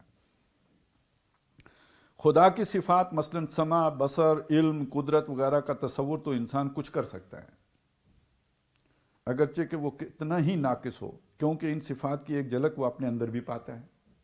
مطلب ہم بھی سنتے ہیں دیکھتے ہیں، لیکن خدا کی ذات کا تصور کرنے کے لیے اس کے تمام ذخیرہ معلومات میں سرے سے کوئی چیز موجود ہی نہیں. خدا کی ذات کا تصور انسان کیسے کر سکتے ہیں؟ اسی وجہ سے قرآن نے جس قدر بھی بحث کی ہے خدا کی صفات، اس کے افعال اور اس کے قوانین و سنن سے کی ہے، اس کی ذات سے کوئی بحث ہی نہیں کی ہے. اور اس بات کی صاف تصریح کر دی ہے کہ اس دنیا میں انسان خدا کی ذات کی تجلی کا مشاہدہ نہیں کر سکتا. احادیث میں خدا کی ذات کے سوال پر غور کرنے کی بھی ممانعت کی گئی ہے، کیونکہ اس سوال پر غور کرنے کے لیے انسان کے پاس سرے سے کوئی ذریعہ ہے ہی نہیں. اگر وہ اس سوال پر غور کرے گا تو حیرانی اور درماندگی کے سوائے سے کچھ حاصل نہیں ہوگا. اور حیرانی اور درماندگی کے بجائے اس کے کہ انسان کو کچھ دے، اس سے وہ کچھ بھی چھین لیتی ہے جو اس کے پاس پہلے سے ہوتا ہے. چنانچہ اس بات کا تو حضرات صوفیاء کرام کو بھی اقرار ہے کہ جس تجلی ذات کا مشاہدہ ہو جاتا ہے وہ بسا اوقات فرائض و واجبات بھی چھوڑ بیٹھتا ہے. اور جب جو مرکزی اسرے کا رکن بن جائے تو وہ عام اسرے میں کدھر شریک ہوتا ہے بھائی؟ وہ عام نقیب کی بات اب مانے گا. اچھا اسرا لدنی. ہمارے نزدیک تجلی ذات اول تو جیسا کہ ہم بیان کر چکے ہیں کسی کو حاصل نہیں ہوتی، لیکن اگر کوئی شخص اس کے در پہ ہو تو وہ کچھ پانے کے بجائے الٹے وہ بھی کھو آتا ہے جو اس کے پاس ہوتا ہے.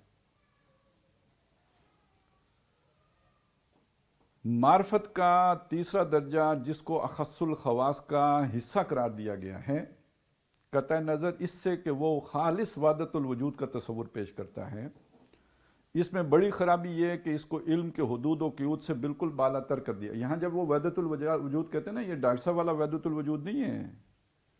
یہ تو جب وحدت الوجود وہ ہماوست والا ہے. ظاہر ہے کہ علم سے مراد علم شریعت ہے، جس کے معنی دوسرے الفاظ میں یہ ہوئے کہ علم شریعت نہ تو اس معرفت کا وسیلہ و ذریعہ ہی ہو سکتا ہے اور نہ وہ اس معرفت کا کوئی حکم ہی لگا سکتا ہے کہ یہ صحیح ہے یا غلط. ان حضرات کے نزدیک عارف ایک صاحب حال ہیں، اور ایک صاحب حال نے کشف اور مشاہدے سے جو کچھ حاصل کیا ہے اس پر مجرد ایک صاحب کال کو کوئی حکم لگانے کا حق نہیں ہے. یہ تو آپ کی شریعت کہتی ہے نا کہ ختم نبوت ہو گئی ہے. اب وہ جو صاحب حال ہے اس پر وحی آ گئی ہے. یہ تو وحی سے بھی اگلی شے ہے نا جو یہاں آ رہی ہے. یعنی اب آپ یہ سارا کچھ پڑھ کے غلام احمد قادیانی تو بڑی ہلکی شے رہ گئی ہے نا. اس نے شریعت منسوخ تو نہیں کی ہے. یہاں تو یہ شریعت اٹھا کے باہر پھینک دیتا ہے کہ بھئی ہمیں تو لدنی سے حاصل ہوئے ہیں. آپ جس کی بات کرو وہ عوامی علم ہے، اس کے آگے اس کی کیا حیثیت ہے؟ ہمارا علم تو خود اپنی دلیل ہے، اسے خارج سے کسی دلیل کی ضرورت نہیں ہے. ان کے نزدیک عارف ایک صاحب حال ہے، اور ایک صاحب حال نے کشف اور مشاہدے سے جو کچھ حاصل کیا ہے اس پر مجرد ایک صاحب کال کو حکم لگانے کا کوئی حق حاصل نہیں ہے. ہمارے نزدیک یہ نظریہ بنیادی طور پر شریعت کے خلاف ہے.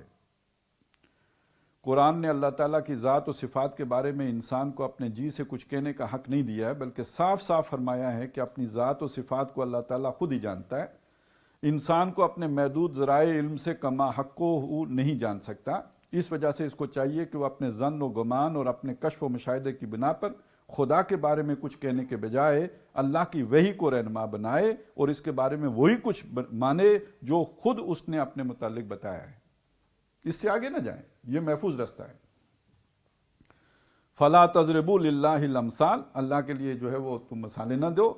ان اللہ یعلم وانتم لا تعلمون، اللہ جانتا ہے اور تم نہیں جانتے. بہرحال جی یہ میں نے چند نمونے آپ کے سامنے رکھے ہیں، بہت کچھ ہے، آپ پڑھ کے تو چکرا نہ جائیں تو پھر کہنا. میں نے کچھ چیزیں آپ کے سامنے رکھ دی ہیں. اب میں آپ کو جو سمجھانا چاہتا ہوں وہ کیا چیز ہے. یہ جو انسان اللہ نے بنایا نا، اس کے اندر اللہ نے بڑی طاقتیں، بڑی قوتیں، بڑے پوٹینشلز رکھے ہیں، اور اس میں کوئی شک نہیں ہے کہ یہ جو ہماری حیوانی ضرورتیں ہیں یہ بریک بن جاتی ہیں، یہ رکاوٹیں بن جاتی ہیں. آپ اگر بھوکے رہ سکتے ہیں، نہ کھائیں، گوشت نہ کھائیں، تو بالکل آپ کی روحانیت ترقی کر جائے گی، بہت زیادہ ترقی کر سکتی ہے. ہو سکتا ہے فرشتے نظر آنا شروع ہو جائیں آپ کو. یہ ہو سکتا ہے، یہ کوئی ہنسنے کی بات نہیں ہے. آخر ہم نے کبھی تو جا کے فرشتوں کو دیکھنا ہے نا، ہم نہیں دیکھنا ہے نا. آج رکاوٹ کیا ہے؟ آج رکاوٹ ہماری یہ زمینی ضرورتیں ہیں، ان کا پردہ ہے جن کی وجہ سے ہم نہیں دیکھ سکتے. یہ چھوڑ دینا. آپ وہی چار نوالوں والی زندگی بسر کرنا شروع کریں تو 8-10 سالوں میں کچھ نہ کچھ تو ہو کے رہے گا. جو بھی دیکھیں گے کچھ نہ کچھ ضرور دیکھیں گے. ویسے بھی اتنی ڈسٹربنس ہو جائے گی باڈی میں کہ کچھ نہ کچھ تو اب نظر آئے گا ہی، خیالی ہی آئے لیکن آئے گا ضرور. اچھا یہ جو جنس کا جذبہ ہے، اچھا یہ بھی بگڑ کے کئی طرح کی روشنیاں دکھا دیتا ہے. صحیح گریڈیفیکیشن نہ ہو تو اس میں بھی روشنیاں نظر آنے لگتی ہیں. کئی لوگ جو ہے نا وہ ادھر سے بھی گمراہ ہو جاتے ہیں. اور اگر اس کو آپ چھوڑ لیں، کوئی صبر کر ہی لیں، کوئی دنیا شنیاں پی لیں چلیں، تو اس کے بھی تو کوئی اثرات آپ پہ مترتب ہوں گے. کوئی ٹھنڈ پروگرام جب آخر آپ کا جو ہے گرمی میں اور ایئر کنڈیشن میں آدمی کا ایکشن ایک جیسا تو نہیں ہوتا نا، فرق تو پڑ جائے گا. تو میں جو آپ کو سمجھانا چاہتا ہوں وہ کیا ہے، میں نے آپ کو مثالیں دی ہیں. یہ شیطان نہیں تھا بہت بڑا صوفی، بڑا وہ روحانی مقامات تک پہنچا ہوا. میں نے سامری کا ذکر کیا نا آپ کے سامنے، میں نے آپ کے سامنے بلم بن بورا کا ذکر کیا ہے، میں نے آپ کے سامنے ابو عامر راہب کا ذکر کیا ہے، اور میں نے آپ کو یہ بھی بتا دیا کہ جو آنے والا ہوگا نا، کون؟ دجال. وہ بھی اڑے گا بھائی، وہ اڑ لے گا، وہ پتہ نہیں کیا کیا کرامتیں کرے گا. وہ جو شعبدے ہوں گے اس کے جو ہم دیکھیں گے سارے، وہ عام حساب کتاب میں ساری روحانی چیزیں ہوں گی. یہ کوئی معیار نہیں ہے کہ ایک آدمی سے خلاف فطرت یا ما فوق الفطرت چیزیں صادر ہونا شروع ہو جائیں. یہ تو کوئی جاپانی بھی کر سکتا ہے، یہ کوئی چائنی بھی کر سکتا ہے، یہ کوئی وہ تبتی بھی کر سکتا ہے، یہ کوئی یوگا کا ماہر بھی کر سکتا ہے، یہ کوئی ہندو جوگی بھی کر سکتا ہے، اور کرتے رہیں لوگ. ابھی بھی ایک کوئی مندر ہے انڈیا میں جس میں وہ جو بندہ ہے نا، وہ جو وہاں کا وہ کیا ہوتا ہے ان کا، وہ جو مذہبی کو جو پنڈت قسم کی چیز ہوتی ہے، تو وہ معلق ہے درمیان میں، نہ اوپر سے لٹکا ہوا ہے نہ نیچے سے اسے کوئی سپورٹ ہے، بالکل کمرے کے درمیان میں بغیر کسی سبب اور وسیلے کے کھڑا ہے، زمین سے اوپر. تو کیا کہیں اسے؟ نہیں، جو بھی ہے چھوڑیں. میں یہ کہتا ہوں کہ بھئی یہ اس کے اندر کوئی نہ کوئی، آپ کے اندر کچھ بھی ایکسرسائزیں کرنے سے، کوئی وہ اسلامی ہی نہیں غیر اسلامی بھی کرنے سے کچھ آپ کے اندر پیدا ہو جاتے ہیں. اللہ نے رکھی ہوئی ہیں آپ میں صلاحیتیں. تو جیسے اللہ نے ہمیں دنیا میں دیے شریعت کہ آپ نے نمازیں کتنی پڑھنی ہیں، آپ نے روزے کتنے رکھنے ہیں، بیویاں کتنی کرنی ہیں، آپ نے کیا حلال ہے کیا حرام ہے، پابندیاں لگا دی ہیں نا. ابھی اللہ نے ہمیں اڑنے کا حکم نہیں دیا، تو ہمیں اڑنے کی کیا ضرورت ہے؟ اس دنیا میں اللہ نے ہمیں زمین پر پاؤں ٹکا کے رہنے کا حکم دیا ہوا ہے نا. تو اس میں خامخواہ ابھی سے اڑنے کے چکر میں کیوں پڑ رہے ہیں؟ ہو جائے گا تزکیہ جب اللہ چاہے گا. جب مریں گے اس کے بعد حشر میں اٹھیں گے تو حشر میں اللہ نے ہمارا تزکیہ کرنا ہے. آیت ہے سورہ آل عمران میں، یہ آیت موجود ہے کہ وہ جو لوگ ہوں گے، کچھ لوگ جن سے اللہ تعالیٰ نہ ہم کلام ہوگا، ولا یزکیم، نہ ان کا تزکیہ کرے گا. ایک ابتدائی درجے کا تزکیہ یہاں ہونا ہے، دوسرے درجے کا تزکیہ جا کے حشر میں ہونا ہے، پھر جنت میں بھی تزکیہ ہی ہوتا رہے گا. ادھر جا کے رک جائے گی کیا ترقی؟ وہ عروج کا عمل جاری رہے گا، پتہ نہیں کدھر تک پہنچا کے لے کے جائے اللہ تعالیٰ. آخر ایک درجہ تو آئے گا نا کہ جنت میں انسان اللہ کو دیکھیں گے، وہ کوئی تجلی ہی ہوگی نا جو بھی. بہرحال وہاں پہ تو وہ اس کا دیدار ہوگا. جبکہ ابھی نہیں، ابھی اللہ نے ہمیں وہ کام ہی نہیں سونپا، تو ہم کیوں خصمہ کو لوں کھوتی تاولی بنے بھائی؟ کلا بل تحبون العاجلہ، یہ یہاں بھی کیوں نہیں لگاتے آپ؟ اور دوسری بات یہ کیوں نہیں سمجھتے کہ تمام تر روحانی منازل سر کرنے کے باوجود، فرشتوں کی صف میں شامل ہونے کے باوجود بھی آپ گمراہ ہو سکتے ہیں، دوزخی پھر بھی ہو سکتے ہیں.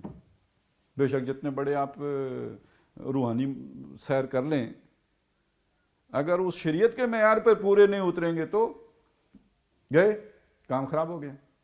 ابھی تو وہ میں نے بیچ سے حوالے مطلب بوجھل ہو گیا تھا، کام غائب کر دیے.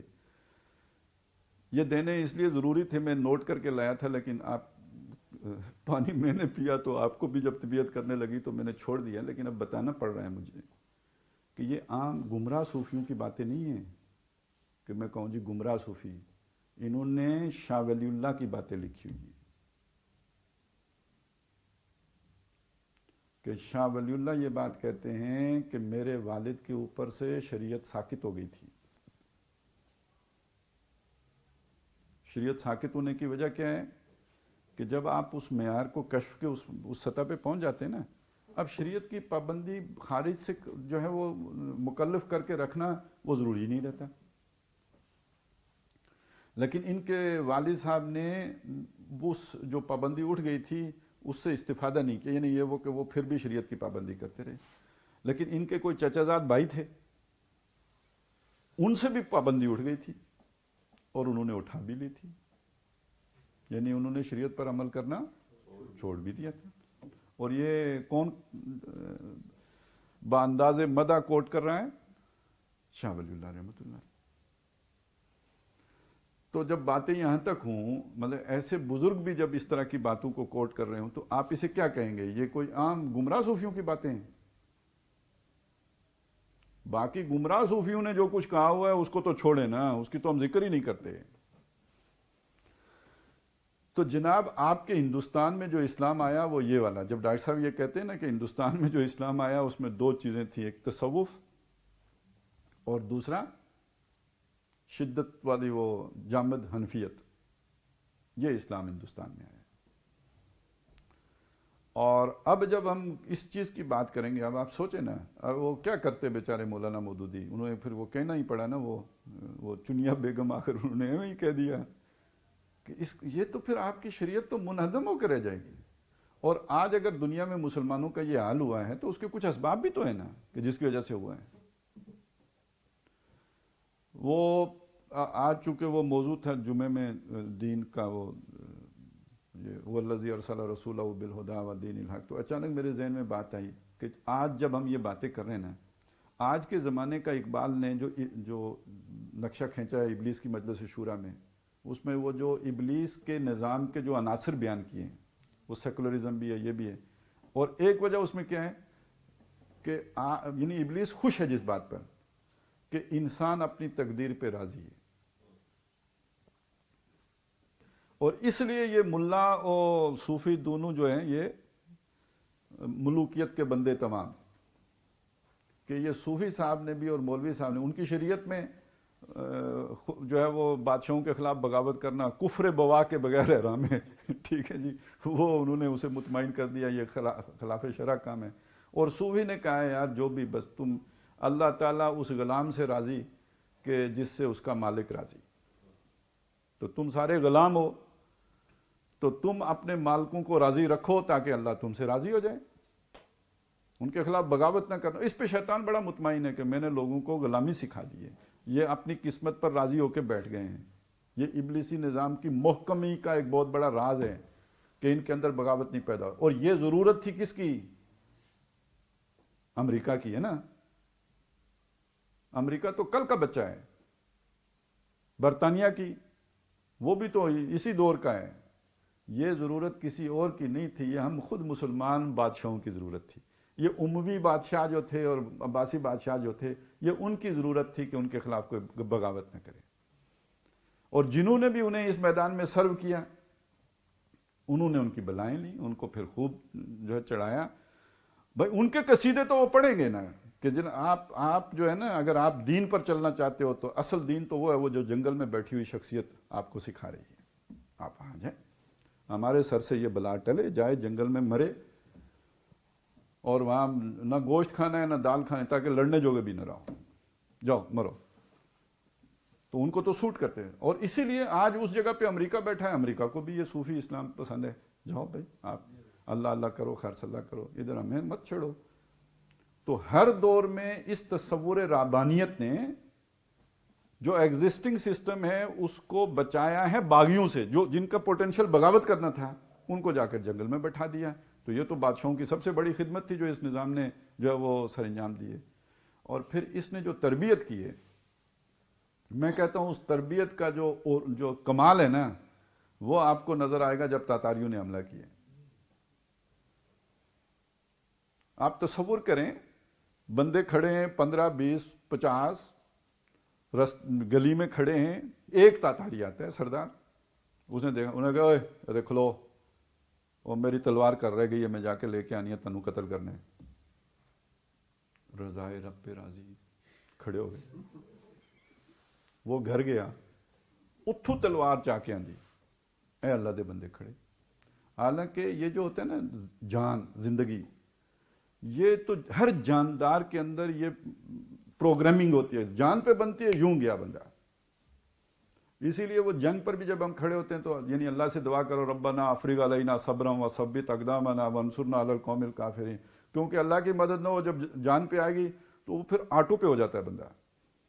آپ نے فیصلہ کیا ہوا ہے لڑنے کا کوئی ضروری نہیں، وہ تو 3 میل بعد جا کے دیکھ یار میں اتنے آ گیا.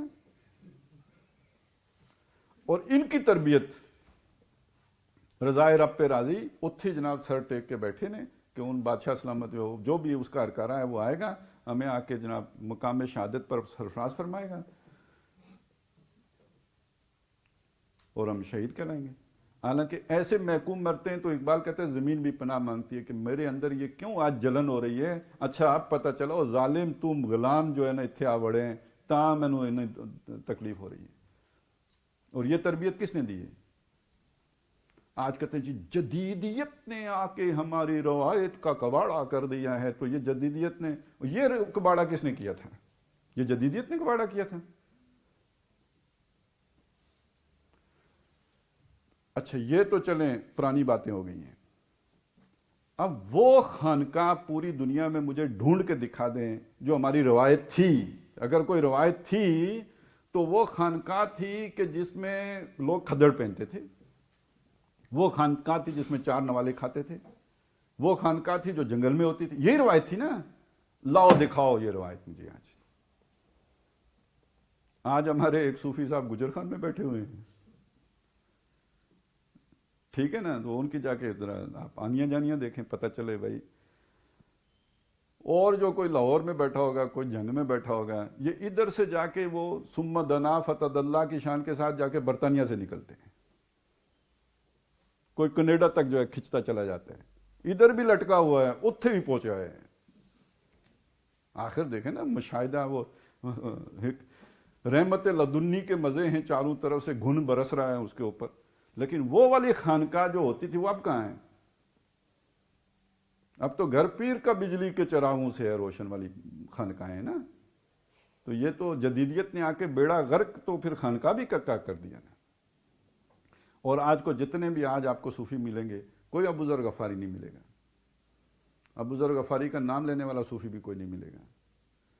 آج سارے عبد الرحمن ابن عوف اور حضرت عثمان اور یہ والے صوفی ملیں گے جی آپ کو. ویسے صوفی ہیں لیکن یہ کہ آپ کے لیے صوفی ہیں. جب ان کی بات آئے گی حضرت عثمان، عبد الرحمن ابن عوف، یعنی آپ کے لیے ساری دنیا حلال، باقی دیکھو کوئی پیٹ بھر کے نہیں کھانا بھائی، تم اسی طرح رہو. تو ان کے تو خود دورے میں آ رہے ہیں. اور تیسری بات اس میں یہ سمجھ لیجئے کہ چلیں ان کی تو مجبوری تھی، وہ ان رستوں کی طرف گئے اس لیے گئے کہ محمد رسول اللہ صلی اللہ علیہ وسلم نے جو رستہ چھوڑا تھا اس پر چلنا ممکن ہی نہیں. دوسرا برتن کھولوں تو گردن اڑ جائے. آج کیا مجبوری ہے؟ آج تو جدیدیت نے آپ کے لیے رستہ کھول دیا ہے. آئیں ظالم حکمران کے خلاف بات کریں. ٹھیک ہے زیادہ سے زیادہ یہی ہوگا کہ نوکری سے نکالے جاؤ گے نا، پروفیسری جائے گی، بس اس سے زیادہ کیا ہوگا. یا یہ ہوگا کہ آپ کو جناب لاہور سے ٹرانسفر کر دی جائے گی چکوال. تو اگر کوئی خودی ہے، خودداری ہے، کوئی آپ کا تزکیہ ہوا ہے واقعی تو چلی گئی نا نوکری، تو کیا فرق پڑے گا. تو کہو ظالم بادشاہ کے خلاف کلمہ حق. تو یہ تو جدیدیت نے آپ کے لیے موقع پیدا کر دیا ہے. اگر نہ آپ کی قدیمیت میں تو جس نے کلمہ حق کہا اس کی گردن نہیں بچی، نواسہ رسول ہی کیوں نہ ہو. یہ تو آج کے دور میں ہے کہ آپ حق کہیں بھی اور پھر اس کے بعد آپ دندناتے بھی پھریں. تو بہرحال آج جو کچھ بھی ہو رہا ہے نا، یہ وہ والا تصوف تو ہے ہی نہیں کہ جو ہماری روایت تھی. اور اب اگلی بات کہوں، وہ والا تصوف جو ہماری روایت ہے آج ہو بھی نہیں سکتا. آج کا انسان، اس کے لیے وہ ساری مشقتیں اٹھانا اس کے لیے ممکن ہے ہی نہیں، اٹھا ہی نہیں سکتا. یار وہ ویسے ہی سختی کا زمانہ تھا، اینٹی بائیوٹک تھی نہیں. تو وہ جو نیچرل سلیکشن ہوتی ہے نا، جو کمزور بچہ پیدا ہوتا تھا وہ بچپن میں ہی مر جاتا تھا. بڑا وہی ہوتا تھا، بڑی ٹیٹھ منڈی بڑا ہوتا تھا، باقی تو پہلے ہی فارغ. تو وہ پھر اتنے قوی الجثہ اور طاقتور لوگ ہوتے تھے، وہ یہ ساری مشقتیں برداشت کر لیتے. آج پیدا ہونے سے پہلے ہی اینٹی بائیوٹک اس کے اندر خون میں شامل ہو جاتی ہے اور یہ کہ جو بالکل گیا گزرا ہے اس کو بھی ہاسپٹلائز کر کے یہ وہ مختلف انکیوبیٹر سے گزار کے بچا ہی لیتے، کسی کو مرنے نہیں دیتے، بس اللہ ماشاء اللہ جس نے مرنا ہو وہ مر ہی جاتا ہے. ویسے اکثر کمزور لوگ ہیں لیکن بچ جاتے ہیں سارے. اب ان کو جا کے اس مشقت میں ڈالیں، یہ اٹھا ہی نہیں سکتے. یا اب تو بندہ ایسا ہے کہ اس کو دفتر میں کوئی ڈانٹ دے بے ہوش ہو جاتے. مطلب اس کی نفسیاتی شخصیت اتنی کمزور ہو گئی ہے کہ کہیں ڈانٹ پڑ جائے، نہ باپ نے ڈانٹا نہ ماں نے ڈانٹا، اور مار نہیں پیار کا فلسفہ جو آیا اس نے بندے اتنے کمزور کر دیے کہ زندگی میں جب ڈانٹ پڑے اتھے ہی ٹیکے ہو جاتے ہیں. اب اس بندے کے اوپر آ کے آپ وہ والا سارا جو بوجھ ڈالیں گے تو یہ تو تکلیف ہے ما لا یطاق. چنانچہ جن کو اللہ نے کچھ سمجھ دی تھی نا، کوئی عقل دی تھی، تھوڑی بہت دی تھی، انہوں نے اپنا یہ صوفیوں نے طریقہ بدل لیا. میں آپ کو بتاؤں نا، جب سمجھ آ گئی کہ اب خانقاہ میں کوئی نہیں آئے گا، خانقاہ میں اب کوئی آ ہی نہیں سکتا، آپ سجائیں خانقاہ، کون آ سکتا ہے؟ نہیں آ سکتا. تو پھر سوچنے والوں نے سوچ کے خانقاہ کو لوگوں کے پاس پہنچایا، کنواں پیاسے کے پاس آیا. پتہ ہے اس خانقاہ کا نام کیا ہے؟ تبلیغی جماعت. اصل صوفیاء کے راستے پر اگر کوئی جماعت ہے تو وہ تبلیغی جماعت ہے. لیکن انہوں نے بھی محسوس کر لیا کہ وہ طریقے آج اختیار نہیں کیے جا سکتے، انہوں نے اس کی جگہ پہ طریقے اپنے تبدیل کر لیے، اور یہ چلتی پھرتی خانقاہ بن گئی جو لوگوں کے در پہ حاضر ہوتی ہے. باقی وہ دنیا سے وہ اسی طرح میں کٹو چھوڑو مردار فلانا، یعنی آداف انہوں نے وہی رکھے ہیں. یہ جو باقی لوگ آج کل صوفی کر رہے ہیں، ان کو کوئی نہ کوئی بے اطمینانی ہوتی ہے کسی نہ کسی چکر میں. اور یہ وہ ہوتا ہے نا، جب آدمی بچہ ہوتا ہے تو وہ اس سے پوچھو کیا بنو گے، کہتا ہے وزیر اعظم بنوں گا. کوئی ڈاکٹر بنتا ہے یہ تو چلیں اور بات ہے، لیکن یہ کہ کسی کو وزیر اعظم بننے کا دل ہوتا ہے. پھر ذرا 7ویں 8ویں میں پہنچ کے اسے پتہ چلتا ہے یار وزیر اعظم نہیں بنتا ہے. پتہ شعیب اختر بننے کا کتنوں کا دل ہوتا ہوگا آپ کو پتہ ہی ہے، لیکن تھوڑے عرصے کے بعد پتہ لگتا ہے یار اتنا وزن تو ہے نہیں کہ ہم اٹھا سکیں. تو یہ آہستہ آہستہ آدمی سیکھتا ہے، لیکن وہ تمنا تو کوئی دل میں تھی نا. پھر اس کو آدمی کہیں کوئی دولت سے پوری کرنے کی کوشش کرتا ہے، کوئی شہرت سے پوری کرنے کی کوشش کرتا ہے، کوئی اقتدار سے پوری کرنے کی کوشش کرتا ہے. جس کو کوئی راستہ نہ ملے تو وہ چلیں، ایک راستہ یہ بھی ہے کہ چلو جی صوفی بنتے ہیں، کرامتیں ہوں گی، نیلی روشنیاں خود بھی دیکھیں گے اوروں کو بھی دکھائیں گے. پھر لوگ شیخ جی حضرت جی ہاتھ چومیں گے، اوہ انہوں تے انہاں وڈی جڑی نے کرامت ظاہر ہو گئی ہے. تو وہ پھر یہ ہے کہ وہ بادشاہ کی عزت نہیں ہوگی جو ہماری عزت ہوگی. پرابلم ہے نا، یہ کوئی نارمل سوچ تو نہیں ہے. وہی بچوں والی سوچ ہے جو بڑھاپے میں بھی ساتھ ہیں. ہوتے ہیں کچھ لوگ 40 سال سے اوپر عمر ہو جاتی ہے، مزاج عاشقانہ نہیں جاتا ہے، جوں کا توں رہتے ہیں. تو وہ سوچیں جو ہے نا، وہ حسرتیں، وہ کسی نہ کسی آئیڈیل کی صورت اختیار کر لیتے ہیں. چلو جی صوفی بنتے ہیں، یعنی ایک ہیولے کا پیچھا کرتے ہیں، سائے کا پیچھا کرتے ہیں، جو ہونا ممکن ہی نہیں ہے. جو کچھ ہے یہ ممکن ہو سکتا ہے. وہ معرفت کا وہ والا جو تصور سامنے آیا ہے، یار اب چھوڑو. یہ جب تک خوردبین نہیں بنی تھی یا دوربین ایجاد نہیں ہوئی تھی، ہمارے سامنے جو چیزیں تھیں ان کی بھی تو یہ والی معرفت حاصل نہیں ہو سکتی تھی. یہ تو کچھ ابھی جو سائنسی ترقی ہوئی ہے اس سے پتہ چلا یار لکڑی کے اندر کیا ہوتا ہے اور پانی کے اندر کیا ہوتا ہے. نہیں تو پانی کی بھی وہ والی معرفت تو حاصل نہیں تھی نا جو اس تعریف میں آئی ہے. تو سمجھ لیجئے یہ تو بالکل سراب کا پیچھا ہے، یہ بالکل دھوکہ ہے، یہ بالکل ایک ایسے کام کے پیچھے پڑ جانا ہے جو ممکن ہی نہیں ہے. لیکن پڑے رہے لوگ، ساری زندگیاں بتا دی. انہیں کیا ملا؟ تو خیر گوتم بدھ بھی لگا رہا، اس کو کیا ملا؟ ہمیں اس سے کیا، ان کو کیا ملا؟ ہمیں اس سے بھی کیا. لیکن ایک بات جو سمجھ میں آتی ہے کہ اگر کسی کو یہ لگے کہ میں نے اللہ کو دیکھ لیا ہے تو وہ اسے کوئی صحیح شے نظر آئی ہوگی، اسے کوئی حقیقت اس کے سامنے آشکارا ہوئی ہوگی، یا اسے کوئی شیطان نے دھوکہ دیا ہوگا.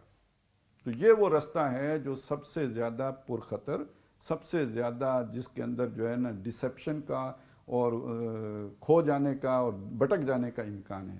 اس لیے میں نے آپ سے وہ بات کہی تھی، وہ جو حدیث میں آیا نا، حضرت علی رضی اللہ تعالیٰ عنہ سے جو بات کہی گئی کہ عنقریب ایک فتنہ ہوگا، تو وہ فتنہ تو خوارج کا فتنہ ہوتا تو وہ تو ختم ہو گیا تھا، کب کا ختم ہو گیا؟ اور یہ فتنہ ہے جس کے اس سرے پہ دجال کھڑا ہے،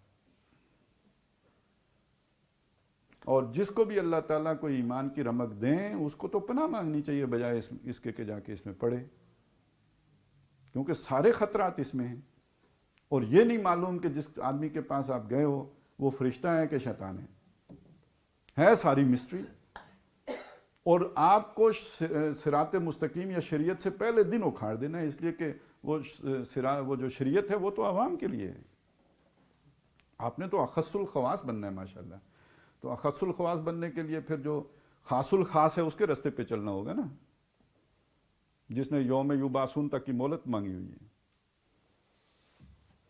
تو اللہ تعالیٰ اس سے بچائے، سوجھ بوجھ عطا کرے، اور جو محمد الرسول اللہ صلی اللہ علیہ وسلم کا ظاہری طریقہ ہے ہم اسی کے مکلف ہیں، جو حضرت موسیٰ علیہ السلام نے ہمیں سبق دیا ہے کہ بس ٹھیک ہے خضر اپنا کام کرے، کوئی ہے بھی تو ہمیں خضر سے کیا لینا دینا، اس کی جو ڈیوٹی لگی ہے وہ کرتا رہے، ہمارا کام وہ ہے جو شریعت کے تابع ہو کر ہو، اسی میں نجات ہے۔ اچھا یہ اتنی خوبصورت، جو صوفیوں کی زبان سے بھی اللہ تعالیٰ بات تو اپنی پہنچائی دیتے نا، کہ آپ اس شخص کو کبھی ولی نہ مانو، بے شک ہوا میں اڑتا ہو، اگر اس کی زندگی میں کوئی عمل خلاف سنت ہو، جو صوفیوں کا قول ہے نا، بے شک ہوا میں اڑتا ہو وہ ولی نہیں ہو سکتا اگر اس کی زندگی میں کوئی عمل خلاف سنت ہو۔ تو یہی بات ہم سمجھتے ہیں کہ حدیث میں بھی آئی ہے، یہ وہ جو جبریل علیہ السلام کو کہا گیا نا کہ جی فلاں فلانی بستی اس کے رہنے والوں کے اوپر پلٹ دو، کہا ایک بندہ وہ بھی ہے جس نے ساری زندگی آنکھ جھپکنے کی دیر بھی جو ہے نا وہ گناہ نہیں کیا، کہا پہلے اس پہ پلٹو، کیونکہ میری دین کی غیرت میں، میری غیرت میں کبھی اس کا چہرہ متغیر نہیں ہوا۔ تو یہ بھی تو سنت ہے نا، جو آدمی اللہ کے دین کی غیرت نہ رکھتا ہو، اللہ کے دین کے احکام کو نافذ کرنے کے لیے اس کے اندر تڑپ اور لگن نہ ہو، تو محمد الرسول اللہ کی تو سب سے بڑی سنت یہ اس کی زندگی میں ہی نہ ہو تو وہ کون سا ولی ہے؟ تو ہمارے لیے محفوظ راستہ بھی نبی اکرم صلی اللہ علیہ وسلم کا بتایا ہوا بھی، قرآن مجید سے رہنمائی دیا ہوا بھی راستہ، یہ راستہ ہے کھلا کھلا، بالکل اوپن، جس میں کوئی خفیہ پن، کوئی پورا اسراریت، کوئی ایچ پیچ نہیں ہے، بالکل سیدھا ہے، صراط مستقیم ہے۔ ادھر گمن گمیریاں تے جلیبیاں ہی نہیں مگریاں، پتہ ہی نہیں بندہ ترقی کر رہا ہے کہ تنزل کر رہا ہے۔ تو اس سے بہرحال پناہ مانگتے ہوئے اللہ تعالیٰ ہمیں اطمینان عطا فرما دے اس راستے کا۔ اقول قولی ھذا واستغفر اللہ لی ولکم ولسائر المسلمین والمسلمات۔ سبحان اللہ والحمد للہ ولا